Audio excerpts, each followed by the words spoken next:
Suatu hari, salah satu warga kaya di Baghdad datang ke istana dengan wajah panik. Tuanku Raja, tolong kirim pengawal ke rumah saya. Ada harimau besar bersembunyi di balik kebun rumah. Teriaknya ketakutan. Raja Harun langsung mengerutkan dahi. Harimau di tengah kota itu tidak masuk akal. Namun, karena pria itu meyakinkan bahwa dirinya dalam bahaya, Raja mengutus pengawal untuk menyelidiki. Sepulang dari sana, para pengawal melapor. Tuanku, tidak ada harimau dimanapun, kebunnya aman. Raja memanggil pria kaya itu kembali dan menanyainya. Dengan penuh drama, ia menyebut, Harimau itu muncul hanya malam hari. Mungkin ia bersembunyi saat para pengawal datang. karena terus mendesak, Raja pun memanggil Abu Nawas. Di hadapan semua orang, Raja berkata, Abu Nawas orang ini yakin ada harimau di balik kebunnya. Ia ingin pengawal istana berjaga di sana setiap malam. Abu Nawas tidak langsung menjawab. Ia menatap pria kaya itu sambil tersenyum kecil. Tuanku Raja, Ucapnya tenang. boleh saya mengunjungi rumah pria ini nanti malam tanpa pengawal? Saya ingin memastikan sendiri. Malam pun tiba. Abu Nawas mengetuk pintu rumah pria itu. Harimaunya muncul malam ini?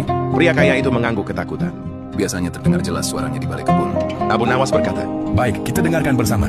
beberapa menit berlalu, tidak ada suara apapun. Hingga tiba-tiba terdengar teriakan.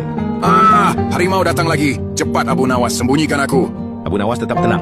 Kalau benar harimau itu datang setiap malam, bagaimana Tuan masih bisa hidup sampai sekarang? Harimau tidak sekadar lewat lalu pergi. Ia akan menyerang. Pria itu terdiam tapi tetap berusaha meyakinkan Abu Nawas.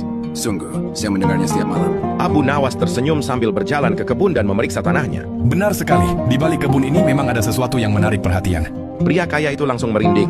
Jadi, harimau itu benar. Abu Nawas menggeleng.